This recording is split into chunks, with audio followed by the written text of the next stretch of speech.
The phrase whispering in Margaret Thatcher's ear is the most unerotic thing I have ever heard.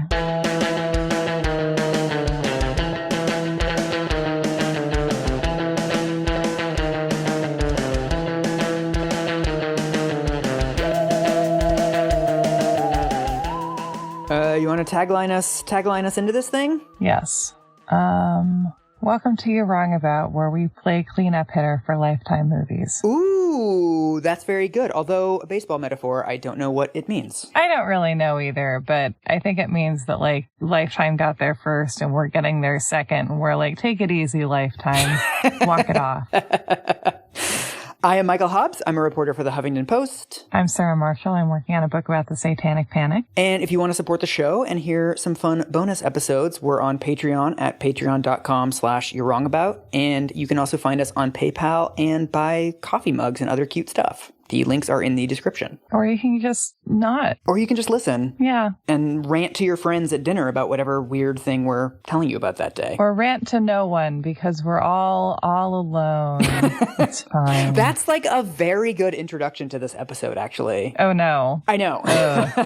I know. Because this episode is basically about... It's the wedding of Charles and Diana, and then the eventual slow glacial decline of their marriage. Yay! It's just a very normal, broken relationship. You know, as we often see with these things, it's like you can have two inert gases that you put them together and they become poisonous. And it's sort of the same thing here, that you can imagine these two people being happy with other people, and you can imagine them not treating each other so terribly, but it's just at every turn they are thwarted by the world around them and basically themselves. Are you calling Princess Diana an inert gas? Other people will call her worse things in this episode, unfortunately. Oh, boy. Yeah. All right. Fair warning. But yeah, I mean, maybe to make up for my surplus of insufferable meta comments last time, I have kind of a deficit this time. I only have like one quick introductory thing to say. Oh, boy. So a lot of this episode is going to deal with the huge difference between the British royal family and the other humans who populate this planet.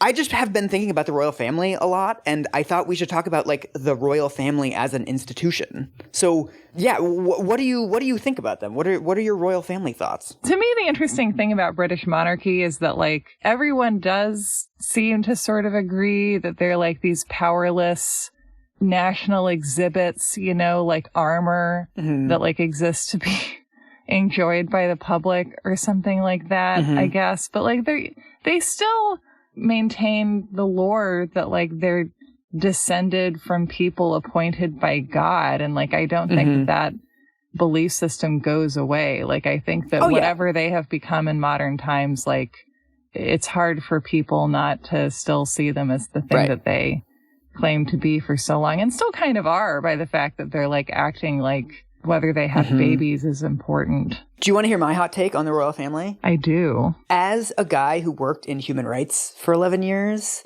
I think that it is a human rights violation to have the royal family at this point.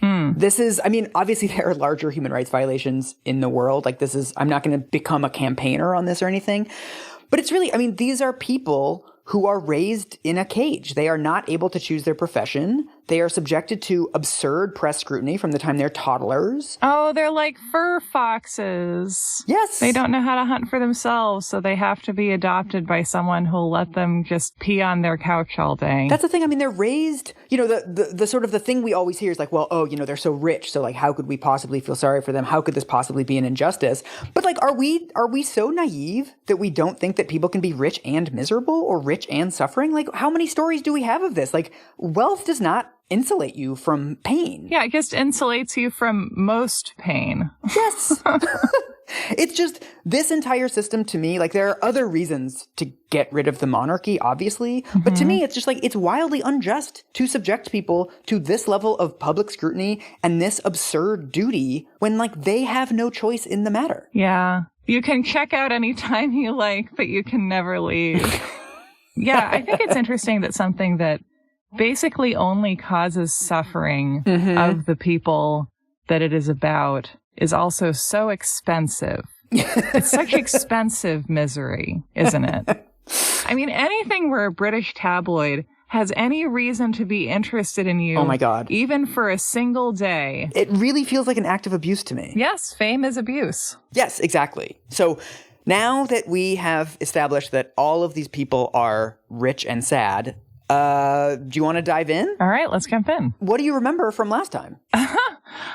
Princess Diana was born, came of age, and became engaged to Prince Charles. She had a lonely childhood. He had a lonely childhood. They were both sad, posh people. Yeah, that about sums it up. That's about it. Okay. So, because you mentioned last episode that you wanted to talk about outfits, we are going to do this entire episode outfit to outfit. Yes! I know. Outfit to outfit history is my favorite kind of history. I know. So I'm going to send you, I didn't really count up, but like 7 or 8 different outfits. And we're going to talk about the context of each one and what they mean and where she is in her life when she's wearing them. I'm so excited. So we're going to start with a little black dress. And I'm trying to find where, oh, here's the Skype window. Boom. Oh, this is a wonderful look. Tell us about it. She's wearing like a hot lady 80s Christmas dress is what I would call it. Right? I never thought about it that way, but yes, absolutely. It looks like velvet. I mean, I'm guessing that based on nothing except that the dresses of this design are often velvet. It's sleeveless. It has, I don't know clothes words. It has kind of ruffles at the front. She's wearing it with a very small, looks like diamond necklace and big diamond earrings. And she just looks like the most beautiful lady at the corporate Christmas party 1982. That's the look. This is the period before the wedding. She is 20 here. Wow. Okay, so tell me about it. What is the event and what do people say about it and all that stuff? So when she is wearing this dress, she is at the tail end of a very odd engagement, because remember, they get engaged in February, but they don't get married until late July. There's this long period of like just preparing for the wedding and her basically getting like a little taste of the royal life that she's entering. And I'm not going to get super duper detailed in this, but when you read the different accounts of it, it's basically just a series of red flags. This is the part of her life where she's entered the house full of scary murderers, but she hasn't gone up the stairs calling Brad yet. Basically, I mean, all of the things that are going to happen to her in this 6-month period are going to get much worse over the course of her marriage. Both Tina Brown and Andrew Morton, the two biographers whose books we're basically covering in these episodes, both of them kind of skip over this detail, but to me it's a really important detail. At the beginning of their engagement, right after he proposes and she says yes, he moves her into the sort of the royal quarters. She is now like an official quasi-member of the royal family. So like a car comes to pick her up from her relatively modest Kensington apartment. It drives her off to, first it's one of these other residences, but then it's Buckingham Palace. You know, it's at night. I think it's like 10 p.m. It's dark. She shows up at the house and nobody is waiting for her. So it's just like this footman guy, driver, who's basically just like, yep, your room is like 702 on the left. She's like, okay. So it's like she's showing up for a classic haunted weekend murder mystery. Right. I'm sorry that I keep comparing all British culture to murder mysteries. It's just that it's your most well-known export, you guys. I'm sorry. Yeah, it's because of all the hats we're going to have this episode.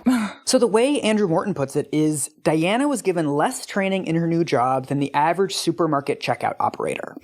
Being a supermarket checkout operator is actually a pretty difficult job. I say this as someone who did that. Yes. But you can imagine a world where they're like, look, we're weird. We have some weird rules. I'm going to spend a couple of months like walking you through this. You're going to get stuff wrong at first. It's not that big of a deal. But, you know, I'm going to be there at Buckingham Palace when you get there. I'm going to show you like your weird 4-poster bed. I'm going to tell you about like the daily schedule. Do you know what I mean? Like walking her through, like you're about to enter something weird. But nobody ever does that. So at every point, she's just completely alone. And everyone around her in this very insular, very weird world is just like, why are you doing this wrong? Right. They're like, why doesn't Diana know to use the official oyster fork on St. Smithens Day? So I kind of cheated this week and I ended up reading parts of a third biography. Oh my I know. God. I couldn't help myself. I'm just like weirdly fascinated by Prince Charles, and like not necessarily in a good way, but there's a biography of him that was published in 2017 called Prince Charles, The Passions and Paradoxes of an Improbable Life. Wow. That's an intense title to live up to. And you can kind of tell from the title that like this is a pretty authorized biography of Charles. Yes. And so even in like this fawning biography that casts him in the best light at every opportunity, they basically mention that he refused to make any changes to his life in the run-up to the engagement. So he, like, almost immediately after they get engaged, he has some royal tour to Australia and New Zealand that he goes on for, like, 6 weeks. Just like, thanks for marrying me, bye.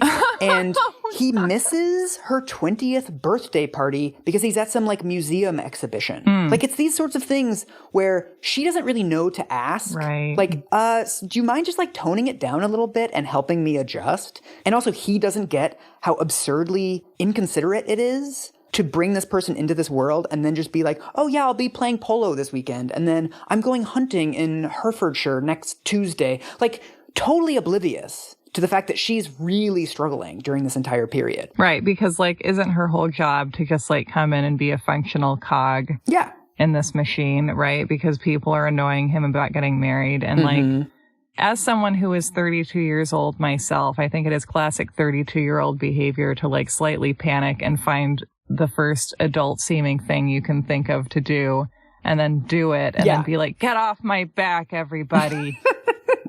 So in another pattern that will also continue throughout her life, basically the only friends that she has, the only sort of normal contact is with the staff at Buckingham Palace. That she'll just like go down to the kitchen and like sit there at the table with like a pint of ice cream and just like chat to people. Like Goldie Hawn in the last act of Overboard. Yes! So red flag number 2, she is also starting to get hints that he's still sleeping with Camilla, which we're pretty sure that he is. So one of the things that happens is he gets a package and she ends up opening it, or she sees the person who opens it or whatever. It's this bracelet with a sort of like a little pendant or something that has the initials FG engraved in it. And that is an inside joke between Charles and Camilla that they call each other Fred and Gladys. These are like cute nicknames that they have for each other. It's from an old TV show. The Charles biography says that it actually stands for GF Girl Friday. But either way, it's like, it's a cute nickname that he has with Camilla. Yeah. It's a cute thing from someone else's relationship. Yes. One of the things that he does that does not help, I mean, this is somebody who's grown up spoiled to a level that neither one of us can truly fathom. It's not just that he grew up being rich. It's that he grew up being rich and being told that he was important, which is like this next level of basically child abuse that like he really has no realistic sense of his own intellectual powers, right? Because everyone around him his entire life has been telling him that he's fascinating. To be fair, a lot of middle-class men have no sense of their intellectual power. Also true. Even this conversation where she's like, I don't like that you're giving this necklace to Camilla with like a cute name on it. Even that is like more pushback than he's maybe had his whole life, or at least in years. Right. He has no idea how to deal with this, so he insists. He's like, no, she's my friend. I'm still going to go through with it. This is already sort of beginning this alienation process with Diana, that he doesn't have any capacity to be flexible or see things from her point of view. So Prince Charles is a classic husband or boyfriend posting on the Am I the Asshole subreddit who's like, I did this clearly horrible, terrible thing to my wife or girlfriend, and she's crying and won't come out of our room. And like, I don't understand how it was bad. Why is she upset with me? And you're like, oh my gosh, you don't get it, do you? You just don't understand that she has feelings. Right. He's the one who phrases it very carefully, like they always are. They're like, am I the asshole for giving my friend a gift?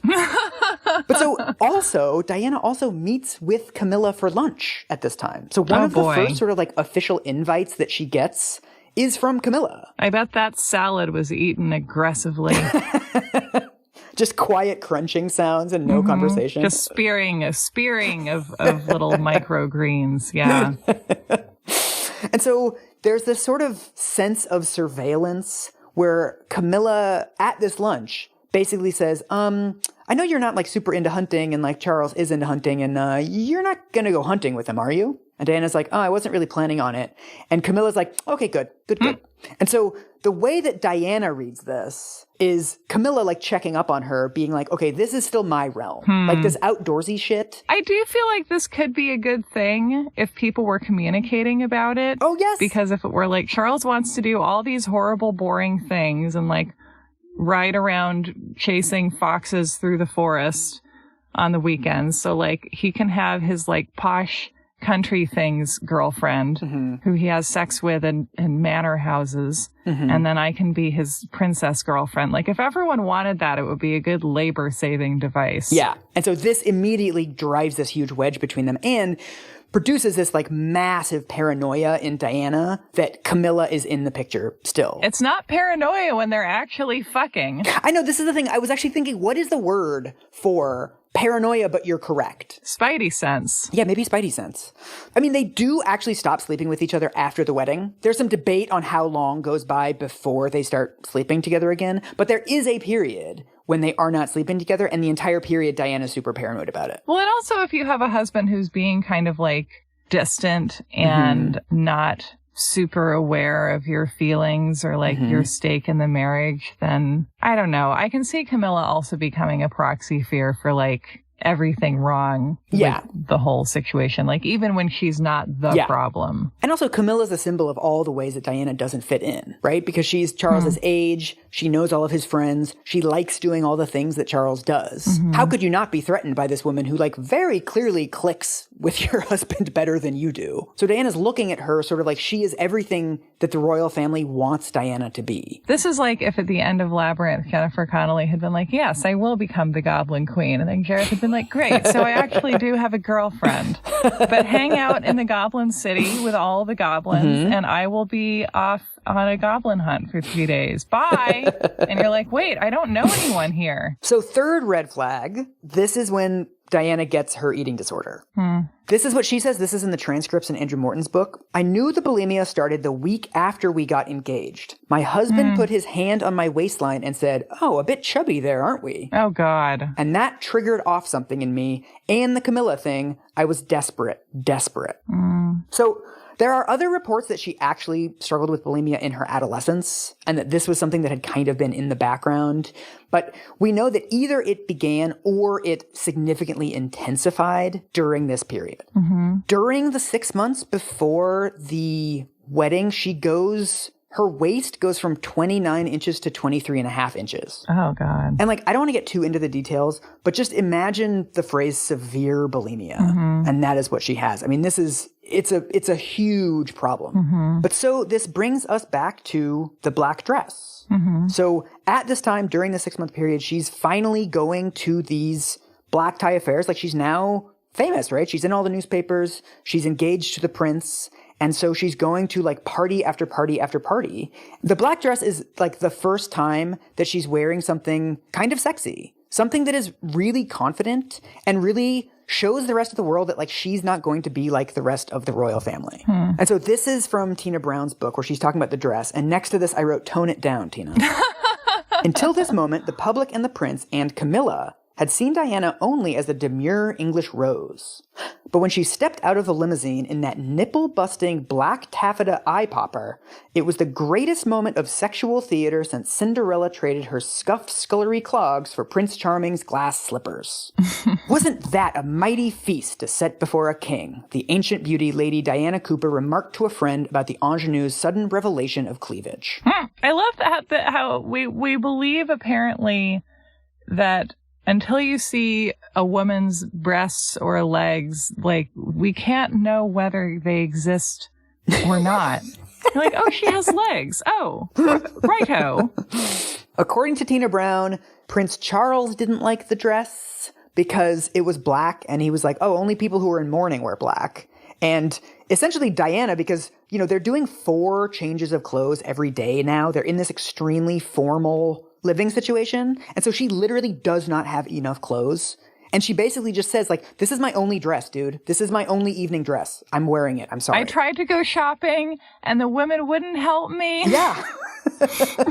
As a sort of piece of foreshadowing, at one of these formal parties, she meets Princess Grace Kelly. Oh my goodness. Diana sort of connects to her, and I guess as soon as she starts talking to Grace Kelly, she just like opens her mouth and out comes all of these fears and anxieties and I don't know what I'm doing and what was it like for you. This is like Jessica Simpson and Willie Nelson. Oh, yeah. And then Grace Kelly sings Will the Circle Be Unbroken? No, unfortunately, Grace Kelly says, don't worry, sweetie. It will all get a lot worse. Oh, gosh. Well, leave it to a girl from Philly to tell the truth. I know. So in the days before the wedding, both of them try to call it off. Wow. So Diana's already kind of freaking out. 2 days before the wedding, they do a rehearsal dinner and she's just blubbering through the whole thing. And she's basically like, I can't go through with this. Oh, God. You shouldn't get married if it makes you cry in that way. One of the biggest problems in all this is she really doesn't have anyone around her who she can like reveal herself to because everyone around her is like also caught up in this fairy tale.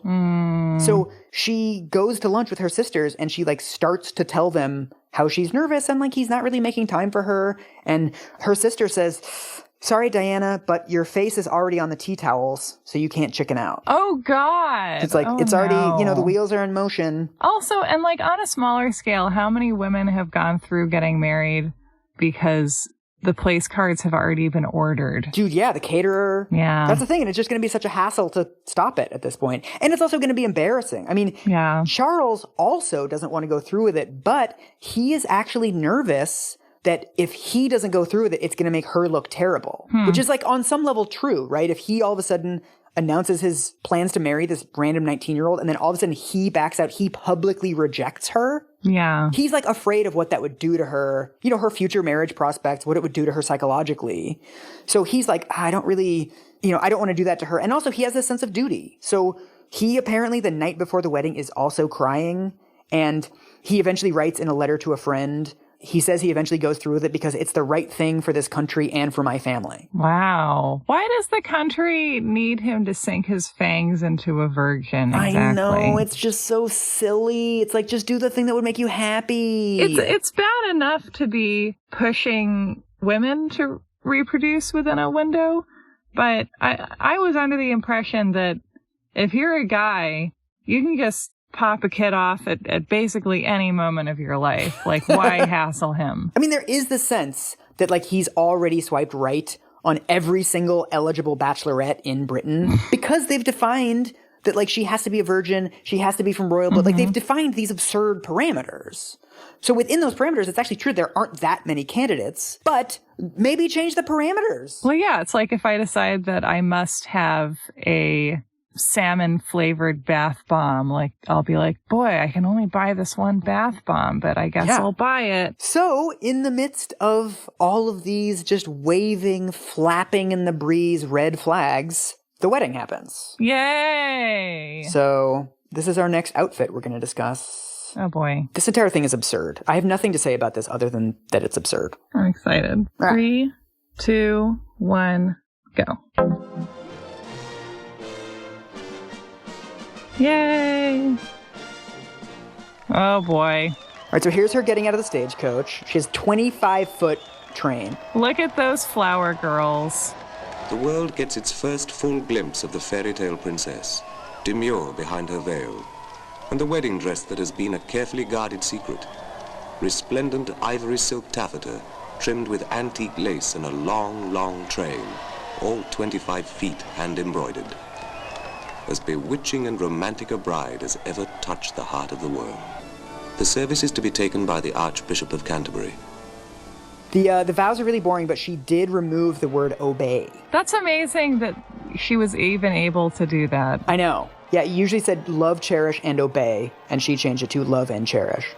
Everything about her dress, her flowers, like the size of the church, it's just like all too much. It's too much wedding. Behind a slender police cordon, the mall fills with people, like a thermometer fills with mercury. It's so romantic. If they want to have a big event and embroider something, they can just embroider something. And this is what they're waiting for. An appearance on the balcony of Buckingham Palace, which has seen so many royal and national occasions in the past. Look at this. And now there's like Wow. 75 children. Watch, there's just these like little cherubs. And now they have to have babies so that they can grow up and also eventually get married. And people can do this again. Which I guess is why they're here. Do you want to hear how Tina Brown describes this? Oh my God, yes. She says, the wedding did for the sales of tabloids what the O.J. Simpson chase did for the ratings of CNN. Oh my goodness. Yeah, I thought you would like that. Wow. 750 million people watched the wedding worldwide. Oh my God. See, people just love to be brought together by media events. And just for that many people to be brought together, apparently at least one person has to suffer. And this time it was her. The wedding itself is oddly, like all the chapters in the biographies are oddly short. It doesn't seem like much interesting happens. She tries to ban Rain Legs from attending the wedding. Oh, really? But then they put her in the wedding, but somewhere where Diana can't see her. She's like behind a pillar. She gets like the cheap seats. Her dress, because you saw her come out of that weird little stagecoach, that like little Pope-mobile. When they were designing her dress, they didn't take into account how small the little vehicle would be, and she has to be in there with her dad. So I guess she was just packed in there like a fucking Amazon package with like little her and her little dad and like 400 yards of fabric for like the 45-minute drive. And she's just like hot and miserable. Wow. It's just the weird thing about wearing something like that is that like, it's weird when your human body like does something like sweats or whatever and you're like, no, the dress. And it's like, wait, why am I wearing something this close to my body that doesn't like my body? Right. And also, I mean, by all accounts, they are both ecstatically happy on this day. It seems like a lot of her fears fall away during the actual wedding day because it really is magical. And like he's in his like Royal Navy stuff with all of his medals and she looks beautiful in her dress. Yeah, everyone loves to put on a big outfit. So this is from Andrew Morton's book. He says, she convinced herself that the bulimia, which has scarred her engagement, was simply an attack of pre-wedding nerves and that Camilla was consigned to history. Everything will calm down once we get married. Once we get married. I'll work on the plane. Yes. All right, so I'm going to send you another photo. This is of her on her honeymoon. Yay. Oh, boy. This looks like the ending of Highlander after he wins the prize. I haven't seen that movie in years, but I'll trust you. Well, at the end, he's like, I won the prize. And I got the girl, and we're sitting here on the heath with our little sweaters on. I was going to say it looks like the last 2 minutes of The Graduate. Where they're sitting on a school bus being like, wait, what did we just do? Yeah. Yes, also that. It's like a combination of The Graduate and The Highlander. It's The Gradlander. Yeah, well, I imagine they're being photographed by the paparazzi, but they're both sitting on what looks like a heath. No, this is like a professional photograph. I mean, I'm being deliberately dickish with this because this is like a shoot. This is like an official royal shoot. And there are pictures from this shoot where they look ecstatically happy together. Okay. This is one of the photos like in between smiles when they look a little bit more pensive. And Diana has this look on her face of like, take the fucking photo already. Like, are we done with this yet? Right? Yeah. I mean, I think we're looking at the face of a woman who understands that she's going to do 10,000 of these. This is it. I can respect the person who potentially is going into this marriage in this situation thinking like, I will change the British royal family. Yeah. The British royal family won't change me. I mean, you know, one of the sweet little details from Andrew Morton's book is that people who sort of worked with her on her outfits, like her stylists, say that for years, even as the marriage is bad, you know, even as there's these sort of warning signs showing up, when she tries on outfits, what she always asks them is, will my husband think I look sexy in this? She is very much like trying to make this work. And so is he. I mean, we always think of these failed marriages as sort of doomed from the beginning. And in some ways this one was, but there's also periods where it's really clicking. Like any other failed marriage, it's like you have to have the epiphany that it's not working 20 times before you really believe it. I mean, later on, she says by day 2 of the honeymoon, she's miserable. What do they do on the honeymoon? First, they go for 3 days to some random country manor or something. But it sounds like it's just this like random cold and drafty house in the middle of nowhere. And he insists on every day, like going out hunting and sort of doing things away from her all day. By day 3, they go off onto his fucking yacht again for 2 weeks. Again, it's like their honeymoon, but there's literally 256 other people on this boat. It's a big boat, but like it's still a boat. You're still trapped on it. She's just exhausted. Like she's barely been sleeping. There was all the wedding preparation. She just wants to relax. But every single night on this boat, because it's like an official royal tour or whatever, they have like white tie dinners. And so it's like all these officers and there's people playing music. She's surrounded by all these other people. She's not really getting any quality time with her new husband. And so again, she's hanging out with the kitchen staff. She's chatting to people. She's like being sort of extroverted because she needs to be. But ultimately, like she's not forming any intimate relationships or feeling like she's really connecting with anybody. She's just kind of trying to get through it. Yeah, nothing like trying to get through your honeymoon. They end up popping over to Egypt. Like they do all the diplomatic stuff. They hang out with the president of Egypt. At the dinner, she notices that Charles is wearing cufflinks with 2 C's entwined in them. Charles and Camilla, right? And she asks, did Camilla give you those? And he's like, well, yeah, what's the big deal? They're from a friend. Come on! It's like, dude. Just leave the cufflinks in your fancy cufflinks box until the end of your honeymoon. And Tina Brown sort of lets him off the hook for this slightly. She's like, look, Prince Charles did not pick out his own clothes. So someone gave him those. Some of his footmen like really don't like her because a lot of them end up getting fired after they get married because like the royal household as a married couple is just totally different than as a bachelor household. So there's kind of this like churn of staff. And so one of his like secretaries or footmen or whatever might have suggested those to him as a little fuck you to Diana. But either way, Charles still like all he does is choose among options for clothes that are presented to him. He easily could have said, maybe not on my honeymoon, right? Like it's still ultimately his responsibility to not wear something that he knows came from Camilla. So there's already tensions. And then you're familiar with Balmoral, right? Their like Scottish home. Yes. This becomes like a major battle in their relationship over and over again because every year for his entire life, for 6 weeks, from mid-August to early October, they go to this Scottish country home. This was the thing that we mentioned last episode where it's just like super formal. And she's been there for a weekend before. She's good at sort of like which fork goes with the other fork, whatever. But like 6 weeks is very different than going there for a couple of days. So this is a quote from Tina Brown's book, and next to it I wrote horror movie. When it wasn't a forced march to a familial picnic barbecued by Prince Philip, it was formal dinner with the Queen and whichever august elderly visitors happened to be in Her Majesty's party. Prince Charles was used to it, always ready in a kilt, jacket, and frothing jabot 10 minutes before they had to leave for the cocktail hour. But Diana was mutinous. Balmoral etiquette required she did not sit next to Charles. She had to take her place between a couple of courtly fogies and listen for 2 or 3 hours to the booming of Prince Philip about the evils of trade unions. Guests had to stay seated until the Queen's bagpipers wheezing traditional Scottish airs finished parading around the table and signaled the women had to leave the men to their port and cigars. Oh, God. Getaways could not be made until the Queen's exit somewhere before midnight. Sometimes they were trapped until 2 a.m. listening to Princess Margaret playing old show tunes on the piano. And then that working class guy who Diana met is like, so you want to go to a real party? And then she goes and dances to Irish music with all the servants. And he spins her around. In my fanfiction.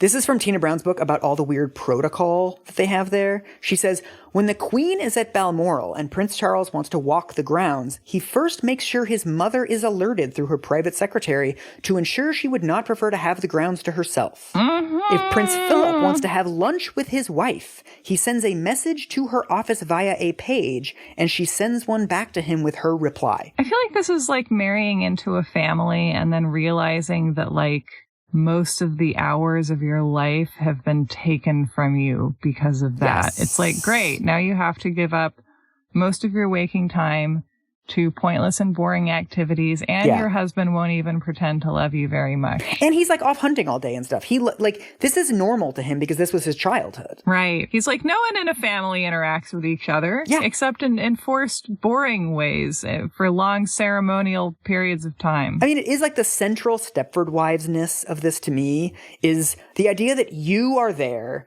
and you're seeing all of this deranged behavior around you and you're like this is deranged. And everyone else is like, no, this is normal. God, no wonder all the British country house media is about murder, because otherwise seriously, it's so much more depressing. And there's all kinds of weird stuff that she tries at this point to sort of be friends with the kitchen staff, like as she does, like this is her little escape valve to talk to like normal people. And I guess they reject her because they're afraid that they're going to get fired by the queen if they find out that they're chatting to Diana. So like she can't put anybody's job at risk. That sucks. There's all this weird protocol that the servants at Balmoral are sort of, they're not supposed to be seen by any of the royal people. Like they're supposed to be invisible. If you happen to be walking down a corridor and you like accidentally bump into like Prince Charles or Princess Margaret or whoever, you're supposed to like put your head down and face the wall and like become invisible to them. Oh, that's super spooky. I just want a straight up horror movie just about Princess Diana's early married life.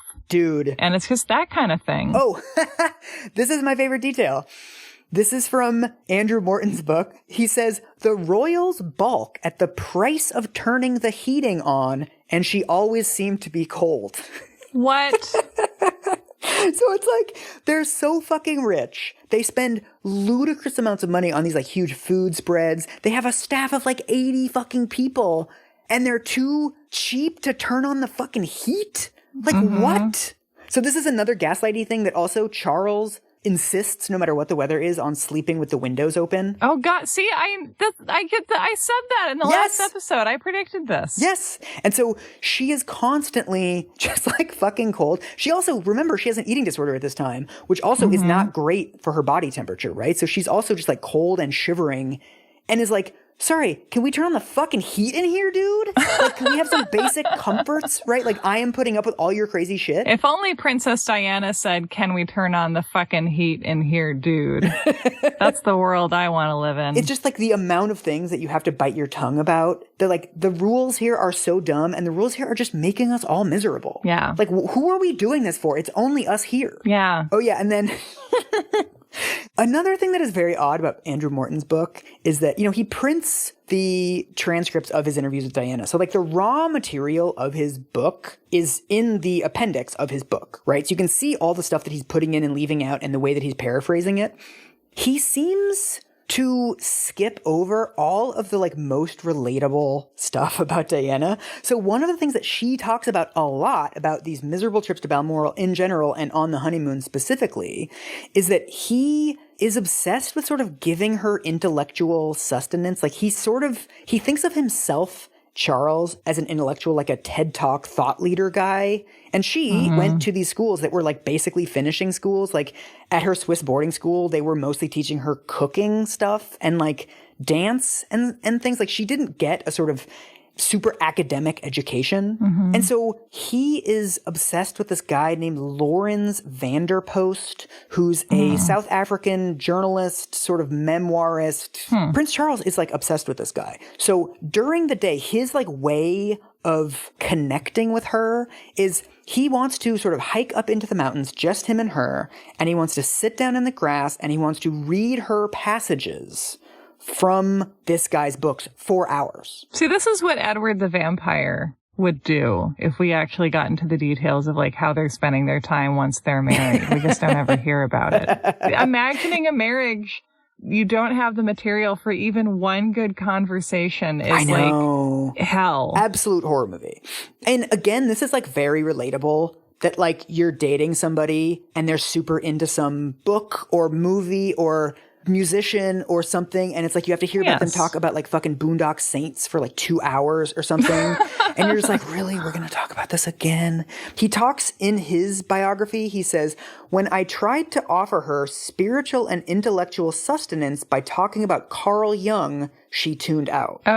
He has this idea of like, I have to educate her. I have to like make her this more intellectually rigorous thinker by like telling her at excruciating length about my interests. Yeah, it's like when people kill plants by overwatering them. Yeah. You know, these are the actions of someone who cannot conceive of like any other way to bond with someone. Yeah. Certainly not like asking her what she wants to be talking about. And also because she's so young and because this is just background noise to her, this idea that you have to be deferential to your husband, she doesn't ever really tell him that like this is boring to me. Yeah. So she is slowly getting to the end of her rope, and he has no idea. Is England actually in Minnesota? It's unclear. There's also an important moment that's very sad. I'm stealing this from Amanda Dobbins, who's talked on a couple different podcasts about this moment. Toward the end of this Balmoral trip, they start sort of making public appearances. So at one point, they go to the Highland Games. And so there's this moment at the beginning of the competition when they start playing the national anthem. And as it starts playing, it's this like very formal occasion. And the prince sort of leans over and whispers to her conspiratorially. He's like, "Sweetie, they're playing our song." And she sort of giggles and thinks it's funny and sort of like, taps him on the shoulder like, "Oh, stop it." It's like one of the only moments that they share that's like, this whole thing is dumb, right? Like this could have been something that they shared of him being a little bit subversive. But as soon as this happens, the queen sees them giggling and the queen just gives them this like third degree stink eye, just like, do not laugh during the national anthem. How dare you? Oh my gosh. And nothing like that ever happens again. Charles is so deferential to his mother. Wow. That he feels scolded and he's like, okay, we're not going to do that again. Wow. Wow. It's interesting that such an unfun person has so many corgis.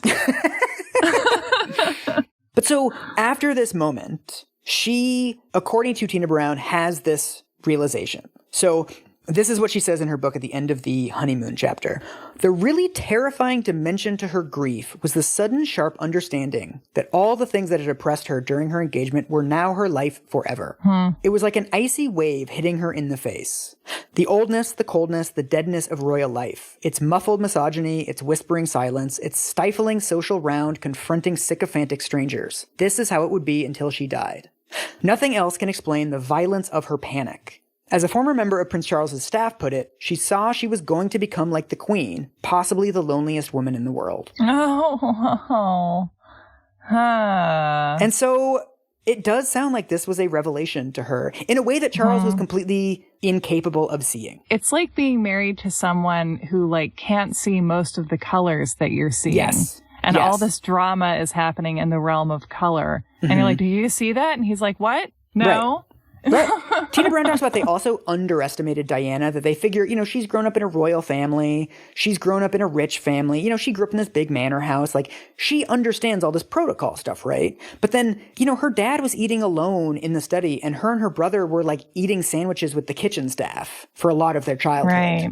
And because their family was divorced, they weren't actually doing as much formality as, one would expect given her upbringing. And, she was going around London on the tube with her mom when she was a little kid. They weren't a, like, change into formal clothes for dinner every night family. They were really on their own in a way that I don't think anyone in the royal family really showed interest in or was aware of. And because they think their own behavior makes sense, which like all people do, all families do, and most of us do stuff that is just idiosyncratic and are based on our own preference. And, most people in some way or another do stuff that like they think is just objectively how it is done. Yeah. And it's not. It's just how they were taught it or were brought up doing it or how they like doing it. But we're all attached to the idea that like what we're doing is fundamentally what people do. Totally. All right. Next picture.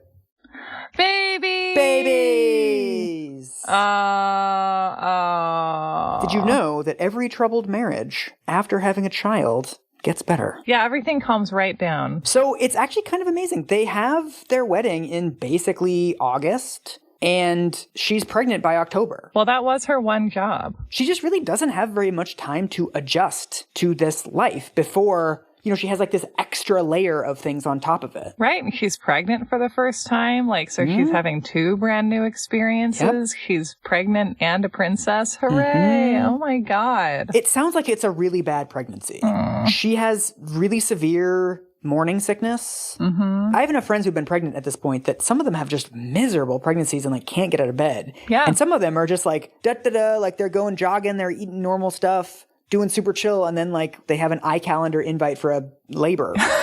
It just seems like there's a really wide range and no one seems in control of it at all. Oh yeah. No, I think pregnancy is like having a human body, and that for some people it's like great, no complications, discomfort at times, not always a walk in the park, but like, meh.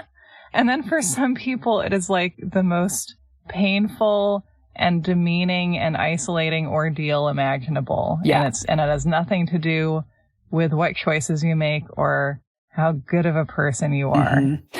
And it also appears, it's not clear how severe, but she maintains her eating disorder throughout the pregnancy.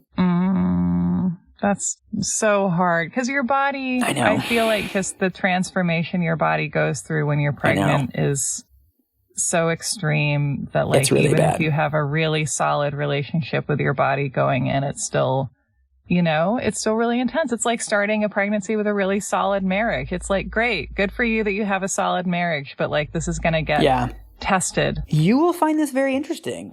Partly because, of this revelation that she has at Balmoral. She's feeling trapped.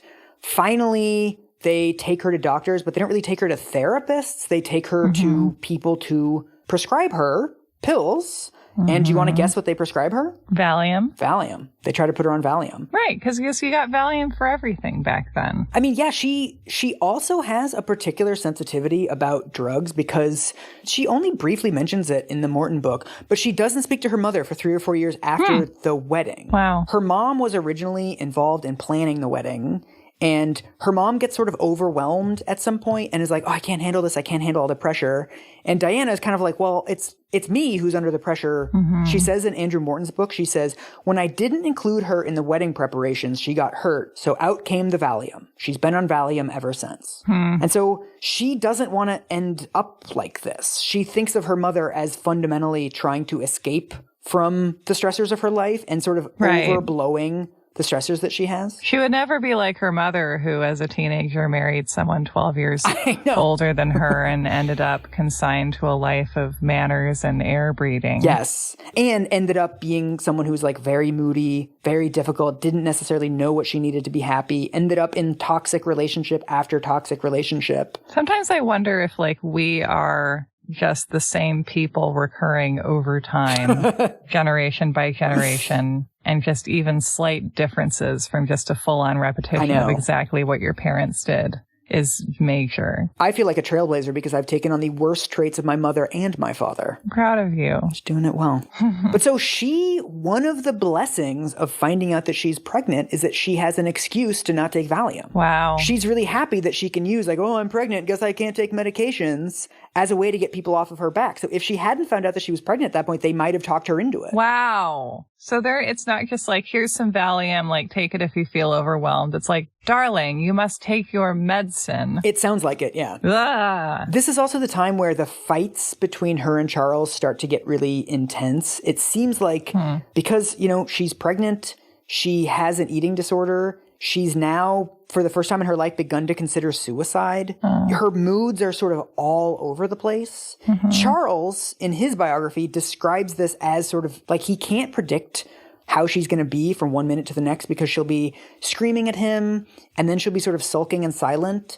And then she'll be like, I want to be with you all day. I'm going to come out hunting with you, even though I don't really like hunting all that much. Imagine being moody as a 20-year-old pregnant girl with an eating disorder who's just married into the royal family. I know. Oh my God.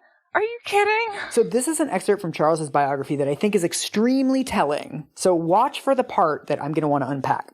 He described her violent mood swings, her extraordinary self-absorption, her disconcerting detachment from events in the outside world, and his friend's irritation with her self-pity. Fuck off. We're not even at the bad part yet. He recounted spending hours by her side, trying in vain to coax her into a more cheerful mood. He conceded that he may have seemed neglectful when he became annoyed by her incessant demands. Boy, I bet that rather wan phrasing is describing a lot. What else strikes you about that passage? Just that, like, he's sort of politically describing his sins in their marriage as if she is the Falklands. Yeah. What really sticks out about that passage to me is he recounted spending hours by her side, trying in vain to coax her into a more cheerful mood. This is like depression cures by people who've never experienced depression. They're treating her like a Victorian hysteric woman. Yeah. these are not people that are capable of like providing her with the kind of support that people need when they're in the middle of clinical depression and a really hard pregnancy and an eating disorder. It's like, well, cheer up there, bucko. Yes. Look at the lack of self-awareness in this next passage. In an effort to broaden her horizons, he enlisted his mentor, Eric Anderson, the headmaster of Eton, to give her tutorials in poetry and Shakespeare, two of Charles's keen interests. Gross. Right? And it's like, poetry and Shakespeare, dude. Has she ever expressed any interest in poetry or Shakespeare? I mean, she does mention later that her favorite band is Supertramp. So, like, play some fucking Supertramp for her. Can't you just imagine a montage of Diana at all these events set to the logical song by Supertramp? Oh my God. She's like an audio animatronic that has been bought and installed for this exhibit. And it's like, great, you do this repetitive motion for 50 years now. Bye.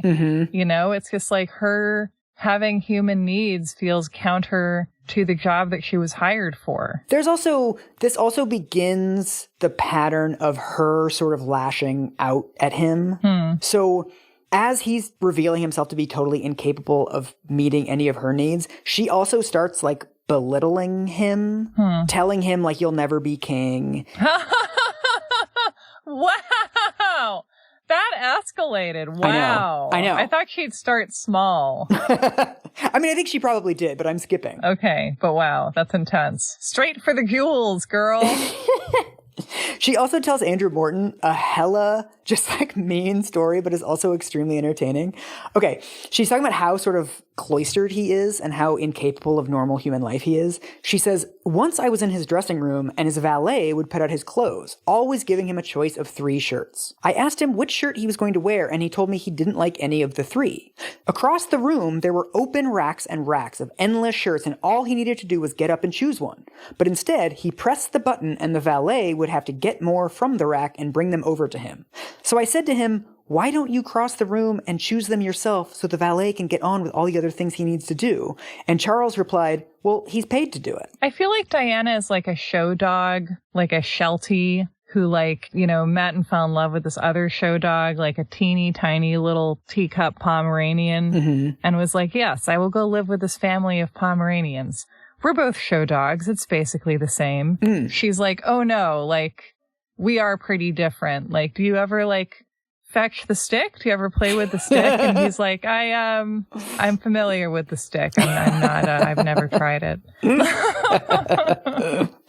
It's also, I mean, Tina Brown makes a big deal of this, that basically the mores, like the rules of the royal family in Britain are always 20 to 30 years behind everyone else. So if it's 1981 when the story is taking place, their rules are in like the mid-50s. She didn't marry somebody 12 years older than her. She married someone 40 years older than her. Right. Because when he was growing up, his closest relationship was with the Queen Mother, who's much older than him. And at school, remember, he didn't have any friends his age. It was all these older aristocrats. So all of his sort of cultural touchstones and all of the ways that he thinks you're sort of supposed to interact with people are from like 60-year-olds. She's realizing that sort of he's in the package of like a young, strapping fella, but he's like an old guy. Yeah. All right, you want to see another picture? I do. I'm interested to hear what you think about this outfit. Wow. Yeah. This is Barbie. Like, this is like when you dress up Barbie, like these are the clothes. This is like horny aristocrat Barbie. Yeah, it is. Yeah, she looks lovely. She's wearing a pretty sedate, silly British hat and then a matching jacket with black collar and cuffs and a pleated skirt and red heels. And she looks pleased. Oh, yeah. She looks like she's feeling herself. She looks very natural. She has by now learned to put weights in the hem of her dresses so they don't blow up in the wind, Marilyn Monroe style. This is like one of the little tips that she gets after being a royal and doing some public appearances. I'm endlessly fascinated by clothes and the way people learn how to wear them. I know. To get power. I mean, she looks good to me. She's great. This is the first time I've seen her where she looks recognizably like that princess that I grew up with. This is also, I think, her realizing that too. The kind of power that she has, the way that her image has an effect on people, and also how loved she is. I mean, we haven't really talked about this yet, but she is a sensation. Yeah, let's talk about that. I mean, the nation is just absolutely smitten. And a lot of it actually comes from this tour. This is her in 1981 in Wales. This is one of her first sort of official, go down the line and shake everybody's hands, greet people, give a short speech. Yeah, she looks so lovely. If she came to my factory or whatever to shake my hand, you really do understand that charisma looking at her, because she just has this light that shines out from underneath this big British hat. And she's also, her mother talks about one of her great strengths is that she can scan a room and find the least confident people and go up and talk to those people. Like serial killers. She's like a nice serial killer. Hot take, Sarah. Well, but seriously, I mean, I think that we rightfully feel a lot of awe and fear for emotional intelligence. And we often see it in American culture, especially weaponized by sort of pickup artists and serial killers. And so seeing someone who sort of clearly has the power of charisma and uses it for good is rather novel. Yeah. I actually think a big part of this, like why the country fell in love with her, is also she has to give a speech. Part of it is in Welsh. And one of the things that actually really endears her to people is that she's visibly nervous. You watch the speech and your heart just immediately goes out to her. You're like, I can imagine myself having to do this. What makes somebody more relatable than being afraid of public speaking? You're like, oh, she's a pregnant 20-year-old girl whose husband doesn't get her. Like, how many of those are there in the country that she's in charge of? Kind of a lot, actually. Yeah. So another dichotomy that emerges at this point is that Diana is extraordinarily good at this aspect of public life, of, doing the handshakes, being out in public, making people like her immediately. But the royal family does not like this. Why don't they why? This is like Judy Garland being under contract. It's like, if she's bad at her job, they're mad at her. If she's good at her job, they're mad at her. It's like, did you acquire this girl in order to torment her? Like, what is your problem? This is what Tina Brown says. When the queen was exposed to a crowd, she was dignified and formal. She might walk to the edge of a barrier and take some flowers very gently and elegantly, but more often than not, she does not risk the clutch problem by shaking hands. Princess Anne worked devotedly for the Save the Children Fund, but she had never been seen to pick up a child or kiss or even touch one on her numerous trips to Africa. So they really think of these public, meet the public types of events as statecraft. They think that you're supposed to be diplomatic and very quiet and sort of project the seriousness of your role. You're not supposed to make a personal connection to people because that's going against your job, basically. They think that it's the job to project this sense of very serious duty. And we're doing very serious business here in Wales today. And then what is the purpose of that? Is it just to show up and be the state, be the crown? I mean, to me, I think it's just it's so many of their other rules. It's always the way that it has been done. Right. These rules were established at a time when the relationship between people in power and the subjects was much more formal. I mean, everything was much more formal when Queen Elizabeth took power.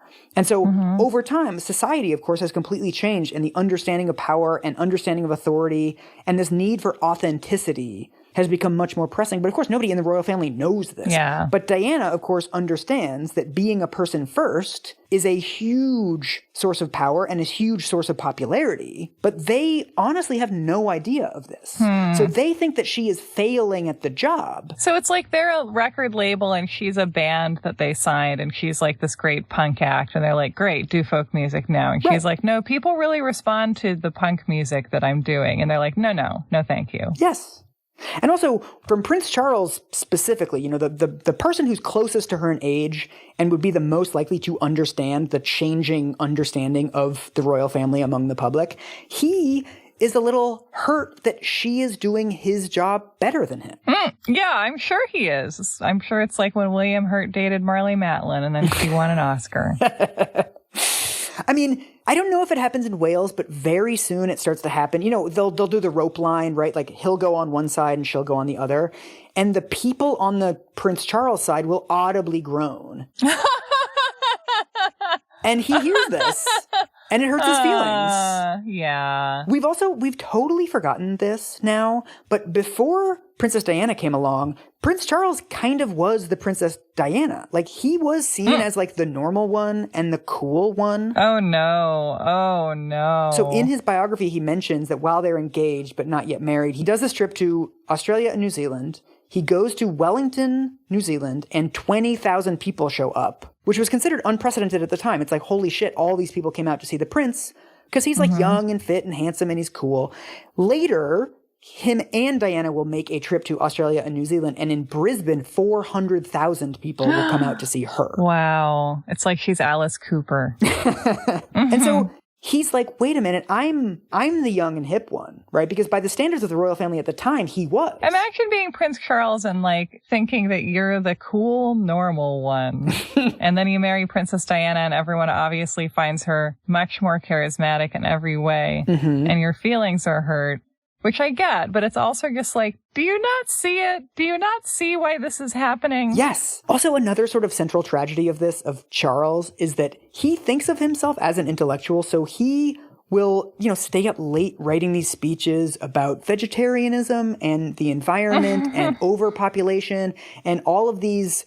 Now, many of them are widely discredited, but these ideas that were in vogue at the time, and he'll give these like hour-long speeches, and he'll get fucking zero press coverage. And so he blames her to some extent for this he considers it sort of dumbing down. That like, I'm trying to do these intellectual ideas, and it's all about her fucking fashion. But they knew that her role as his wife would essentially be chum for this media that is obsessed with exactly these things. Yeah. If he didn't know, then like it seems impossible that other members of the royal family and those advising them didn't know that she would be useful as an asset. Right. Which is the thing that the entire royal family refuses to acknowledge. So he is just totally incapable of giving her any form of praise. So she talks about this weird dichotomy where she'll go out, she'll talk to people, they're loving it, she's shaking hands, it's great, the papers are raving about her, she's on the cover of all these magazines. And she comes home and he never says like, hey, great job today.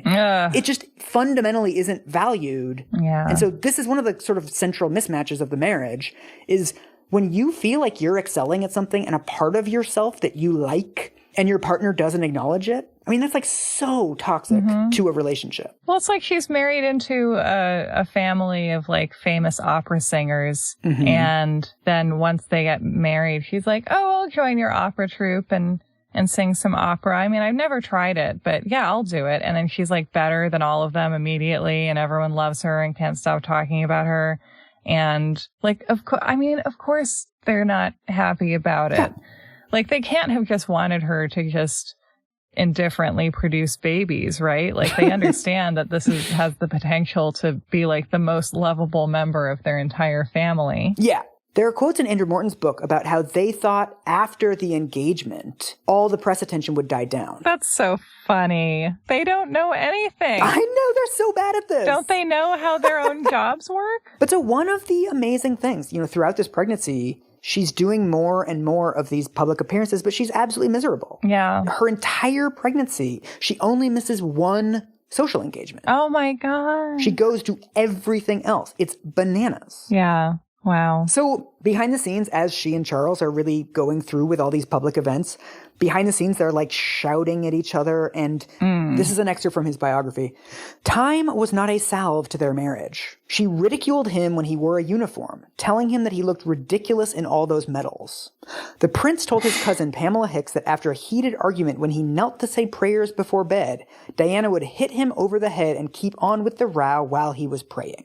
It sounds like they're just like both treating each other like shit at this point. Yeah, these are two immature people. Yes.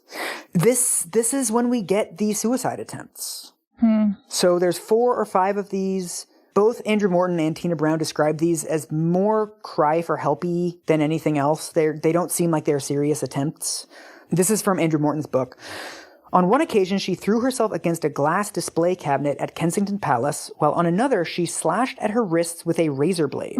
Another time, she cut herself with the serrated edge of a lemon slicer. On yet another occasion, during a heated argument, she picked up a penknife lying on Prince Charles's dressing table and cut her chest and her thighs. There's also the incident, I don't know if you're aware of this, there's an incident where she throws herself down a flight of stairs. No. When does this happen? So she's 3 months into the pregnancy at this point. Oh, boy. And they're having some sort of fight.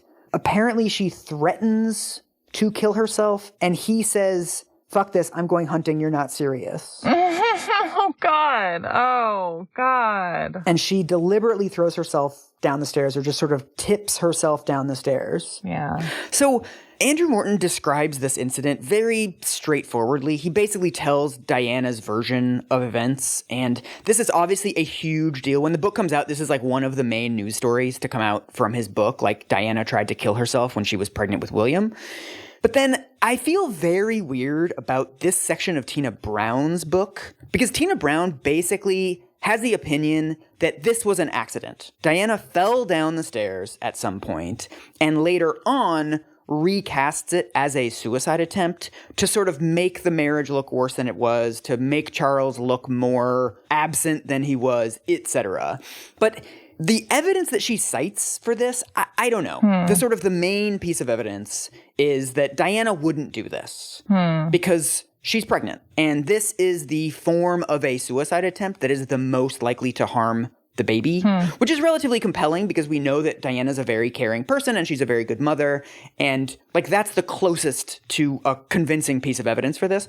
But then the rest of the evidence for this idea that she was basically fabricating this suicide attempt, I mean, it's like, servants who were there that day and like, waiting for the ambulance to come. They say that at the time she was saying, oops, I was clumsy and I fell down the stairs, which, people who attempt suicide don't tell random people like, oops, I had a suicide attempt today. Like the fact that Diana does not call this a suicide attempt at the time isn't really evidence that it's not a suicide attempt. And Tina Brown also mentions that Diana, according to other people who were there, kind of lies about how neglectful Prince Charles was. Diana says that he, said that she was making it up. He said that it wasn't that big of a deal. Whereas all the other servants say that like he was the one that called the doctor. He was there. He was really caring for her, which on some level does actually make sense because it's his kid, right? So even if he is like sort of rolling his eyes at her at the time, it actually makes sense that he would be very diligent about this. But just because she's sort of exaggerating other parts of the story does not mean that she's fabricating this central part of it. Yeah. So I don't know. I just felt weird reading this entire section of Tina Brown's book. And what also bugged me is that then Tina Brown takes this like, oh, she's fabricating the suicide attempt thing, and she uses that to paint all of the other suicide attempts. This is what Tina Brown says in her book. In light of this, it's hard to know how much credence to give to the other suicide attempts Diana spoke of, such as slashing herself with a lemon slicer. How do you kill yourself with a lemon slicer, said a relation to the prince interviewed by Lady Cullen Campbell. Do you peel yourself to death? What? It's just sort of shitty. It's like... Isn't a lemon slicer just a small knife? I mean, is this a special... I mean, you... It's not a zester, I know. Yeah, I mean, this is like... I don't know. I think that's... I don't like that. I think that's the kind of sensitivity we've come to expect from the British royal family in this story. I don't know. I mean, I feel like the line between a suicide attempt and self-harm can be a very fuzzy one. Exactly. And your classification of what you did to yourself may change over time based on the perspective that you have. But I think what's clear to me from these descriptions is that, like, there's all this conflict and loneliness and misery in her life, and she's starting to use herself as a physical target for her feelings about that. Yeah. There's suffering here. Like, that's the takeaway. It just seems weird to me to sort of second guess other people's suicide attempts, especially when they themselves are describing them as cries for help. Well, and also this kind of hair splitting that I think we see in this kind of story, the thing of like, well, was it really a suicide attempt or was it self-harm or what? It's like, well, someone's hurting and they're hurting themselves because of that. And that's the truth. Yeah. Are you ready for the next picture? Mm-hmm. All right. This one's in black and white. Thank you for preparing me for that. Oh, this looks like a tabloid picture taken from quite far away of a pregnant Princess Diana wearing a bikini and going for a swim. Yes, that is exactly what it is. She is in the Bahamas. She is 5 months pregnant with William. And 2 paparazzi photographers have been camping outside where they're hanging out for hours with a telephoto lens. And they get dozens of photos of her in a bikini, visibly pregnant, cavorting in the water. Wow. Wouldn't it be nice if you could go for a pregnant swim without people taking secret photos of you from far away? Right. And it's also, this is a huge deal because this is 1983. And this is not something, I mean, you don't see images of pregnant women in bikinis at this time. Or of royal women in bikinis. Exactly. So this is sort of like the media sort of breaking their pact with the royal family, because in previous times, you never would have shown something like this because it's evidence that a woman has had sex. And that she has legs. And cleavage. Yes. Sex, legs, and cleavage. The 3 things that women are not allowed to have. I mean, Tina Brown talks about how there's effectively very few images of Queen Elizabeth when she was pregnant. This is not something that like people were angling to get photos of. And not only is this a photo of Diana pregnant, it's a photo of Diana pregnant in a very small swimming suit.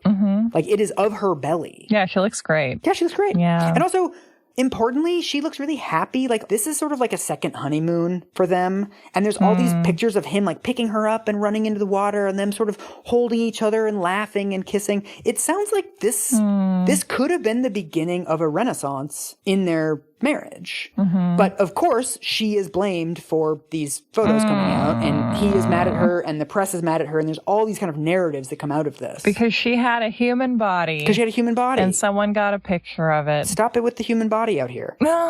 And so this is sort of a symbol of how much her life is becoming dominated by avoiding the paparazzi at this point. That there's an incident where she kind of runs out of her car to go to a shop. She's like, oh, just stop here. I'm going to get a candy bar. She runs into the shop, and then it's so crowded with photographers trying to get a photo of her buying a fucking candy bar, like a non-event. She's kind of crushed. Wow. And so the palace invites dozens of journalists over, and their head of press basically says, like, guys, that was ugly. Don't do that anymore. You need to fucking chill out with this shit. Like, her life is in danger. And they have this, like, very stern meeting. And then they're like, okay, let's have a happy hour. Like, we'll take you guys into the dining room. We'll give you a little tour, whatever. They take all these journalists, like 30 or 40 journalists, into the next room over. And the queen is in there. And, like, this shows how seriously they're taking it, that the queen goes around and introduces herself to all of these journalists. At this event, all the journalists are sort of so deferential that they don't really bring up the issue of Diana again. They just like make polite small talk. And only one person, one News of the World journalist brings it up. He's like, excuse me, Queen Elizabeth, if Lady Di wants to buy some wine gums without being photographed, why can't she just send a servant? And I guess the queen just replies, what an extremely pompous man you are. And that's it. I do like that. No answer, just, you're a dick, shut up. I don't understand the question and I won't respond to it. But so to me, I mean, obviously being followed around by the paparazzi is obviously like a living nightmare. But for me personally, what is more of the horror movie scenario is the way that the press makes narratives out of all of these images. When they just have a photo that's totally out of context, that doesn't really sell papers. What sells papers is the story around it. So there's a photo of her at one point there at one of these country homes, and she's leaving early by herself. It's like a very boring photo of her just like walking out of the house, getting into a car, driving away. But instead of just like a photo of Princess Diana driving in a car, they have to build this narrative of like, Diana leaves in a huff. Diana can't stand being there at the country home, right? Like they have to make a story out of it. So basically the experience of like picking up a newspaper for Diana is just constantly being gaslit. So like, for example, he converts to vegetarianism because like animal rights, environmentalism, he's getting more interested in this stuff. And she is blamed for like making him be a vegetarian, which is absurd because she's not even a vegetarian. Yeah, this is like John Lennon, Yoko Ono stuff. Yes. Come on. Why? How do they blame her for that? And also, why is that bad? Are they like sad about it? It like there's no actual values behind this because people convert to vegetarianism all the fucking time. Who cares? But it gets put into this narrative of like she's a ball buster and she's controlling his life. It's just that like every detail has to, you have to find a way to see how it could reflect badly on her. There's also This is after William is born. They're invited to do this tour of Australia. And the story in the tabloids is that she refuses to do this trip to Australia unless she can bring the baby. And that her and the Queen have had this big clash because she's like, I want to do statecraft with the baby. And the Queen is like, no, babies don't go on official trips. None of that happened. What actually happened was the Prime Minister of Australia invited them on this tour. And the Prime Minister of Australia was like, hey, you guys just had a kid.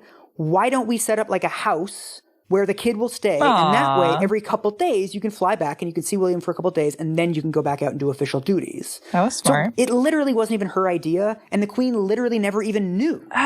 It really bothers me that we're trying to create this story where, like, she's unreasonable for wanting her new baby in the same hemisphere as her. Yes. Mm-hmm. This is from a Tina Brown essay that is published during this time that is called The Mouse That Roared. And it's all about how basically she has entered the royal family and started pushing things around. This is bananas.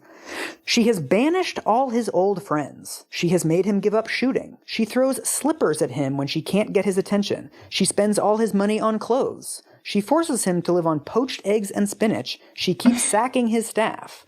The debonair Prince of Wales, His Royal Highness, Duke of Cornwall, heir to the throne, is, it seems, pussy whipped from here to eternity. I love to throw slippers at men. I mean... The one that's also the one that infuriates me is she spends all his money on clothes. Which, first of all, it's not his money. Like, no, he earned it. He really earned that money that he has from like the fucking 8th century or something. And also, it's her money now too. Like, they're a married couple. It's their money. Also, I doubt she's depleting their resources by buying clothes. No, not even close. And as we talked about with Marie Antoinette, her literal fucking job is to wear clothes. Yes. We have created a system where the purpose of the princess is to look nice and show up at functions and do statecraft through appearing at events. So when one's job is appearing at events, we wear clothes. Yeah. I don't know. It's interesting to me how, like, certainly some of the materialism of the rich is very damaging, and like the fashion industry is damaging in many ways, but like the way that we attack women for the quote extravagance of like their clothes, their hair, their nails, just the sort of expenses of femininity really bothers me, because like that is not the most expensive thing that rich people do ever. No. Like, if we want to talk about the extravagance of the super rich, like, yes, there's a lot we can discuss, but like I would not start with wardrobe. No, I would start with the people that Charles is hunting at his game reserve.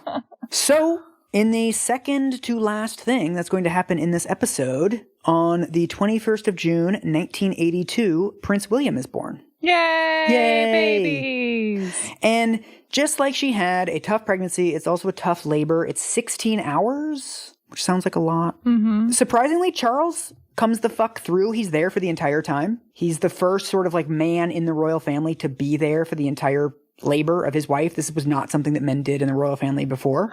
There's the famous comment that the next day when the Queen comes to see Prince William, she looks down and she says, "Thank goodness he doesn't have ears like his father," which is brutal. And then also, Charles has a pretty good self-burn that he's answering questions from the press outside afterwards, and they're like, does your son look like his father? And he says, no, thank God.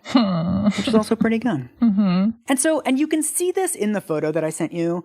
Probably the most likable thing about both of them is that they both seem like they're good parents. One of the things that they both acknowledge is that their childhoods were super fucked up and they don't want to replicate it. Both of them are sort of together on the idea that let's try to give these kids as normal of an upbringing as possible and not do all of this like cold house, cold parents, cold handshakes. Like, let's actually be nice to them and like cuddle them and say, I love you and stuff. One of the things, this is also so baffling to me, Charles wants the kids to not have the problems that he had in his upbringing, but he also doesn't want to be seen publicly doing like gooey dad stuff. The way that they put it in his biography is that he is averse to tactile displays in public. Oh dear. It's weird to me that he doesn't see what's happening, but throughout the course of his children's lives, the press sort of casts him as this cold and distant father and Diana as this warm and loving mother,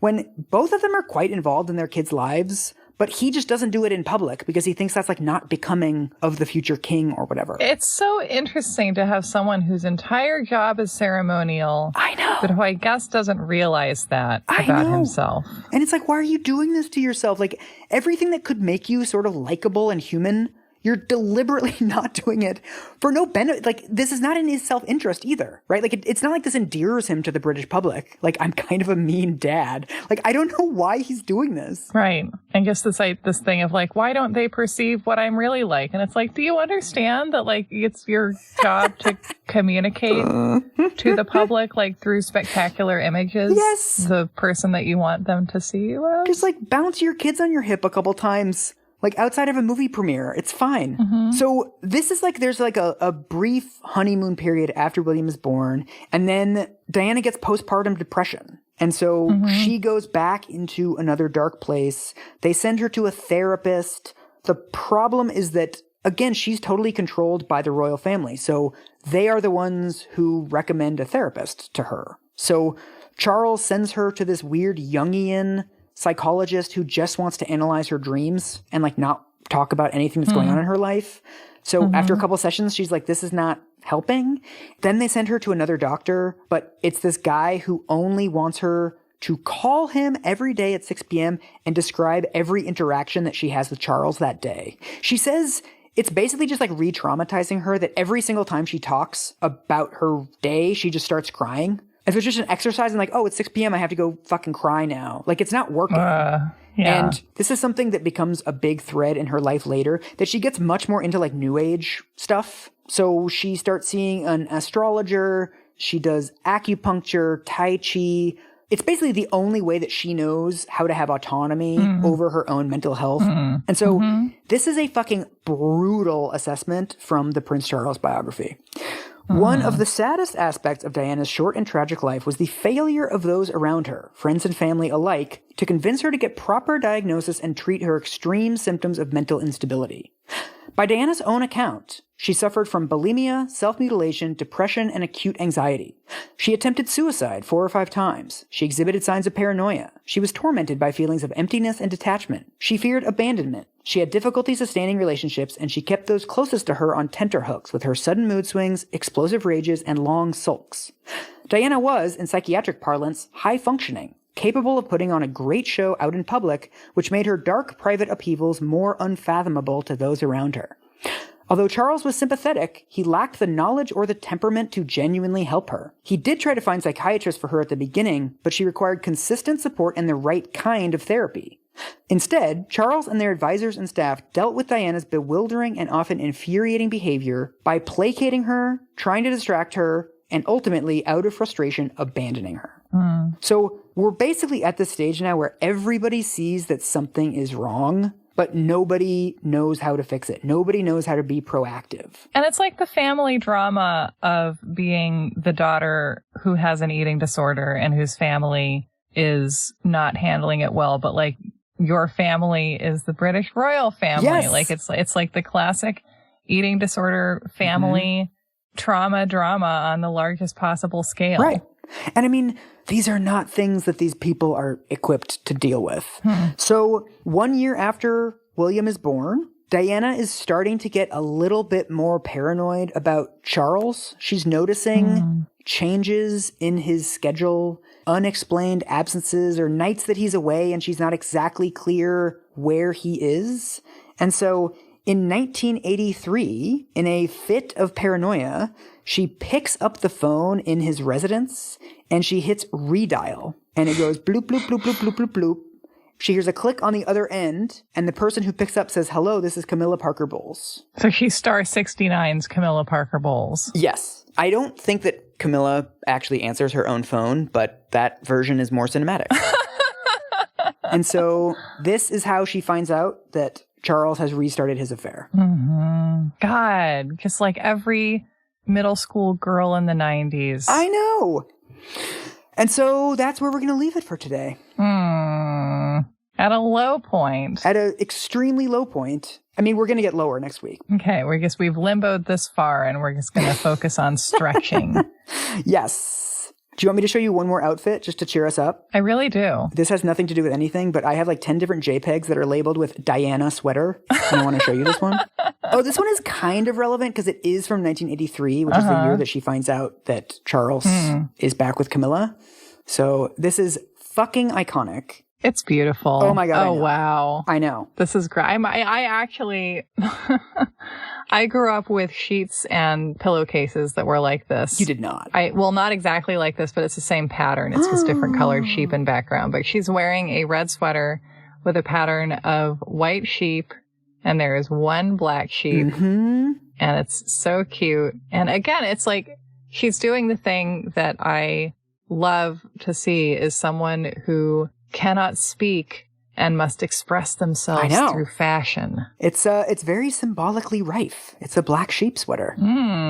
So stay tuned next week when we will meet another cute, traumatized baby and more bad marital things will happen. Yay! But also, next week, we're going to get a Pope cameo. We're going to do a bunch of philanthropy stuff with Diana. We're going to get to some of the more kind of uplifting parts of her legacy. Promise me more outfits and I will come back. It's just going to be all outfits. Okay. I'm just going to be silently sending you outfits on the Skype machine. It doesn't have to be all outfits, just a few outfits, just a little outfit just for me. So until then...